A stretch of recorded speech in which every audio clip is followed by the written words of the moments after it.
আসসালামু আলাইকুম ভিউয়ার্স, আপনারা সবাই কেমন আছেন? নিশ্চয়ই ভালো আছেন। আমি আল্লাহর রহমতে ভালো আছি। আজকে আমি সন্ধ্যার নাস্তায় বানাচ্ছি চিকেন পাকোড়া। এই জন্য এখানে ছোট ছোট করে চিকেনের টুকরা, সাথে ছোট ছোট কুচি আলু এবং পেঁয়াজ নিয়েছি।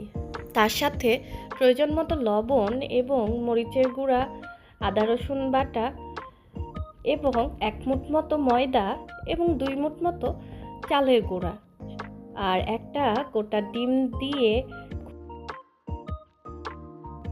হাতের সাহায্যে খুব ভালো মতো মাখিয়ে নিব।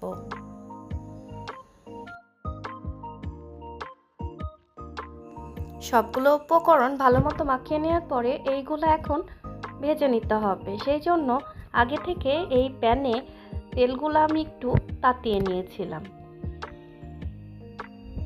এখন আস্তে আস্তে পাকোড়াগুলা তার মধ্যে দিয়ে হালকা আঁচে ভেজে নিতে হবে। একদিক ভাজা হয়ে গেলে সেইটা এখন আমি উল্টাই দিব। আস্তে আস্তে সুন্দরভাবে সবগুলা উল্টাই দিব।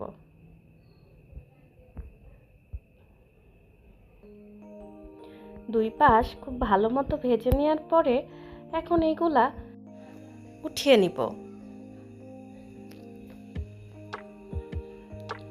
একে একে সবগুলা আমি এই প্লেটে তুলে নিব।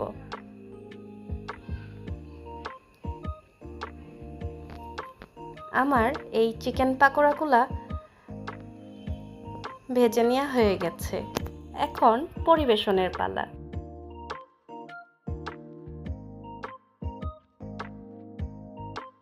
দেখেছেন কি মজা হয়েছে? দেখতে যেমন মজা হয়েছে, খেতেও কিন্তু ততটাই মজা হয়েছে।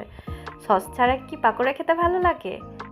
আজকের মতো এই পর্যন্তই। আপনারা সবাই ভালো থাকবেন, সুস্থ থাকবেন। আল্লাহ হাফিজ।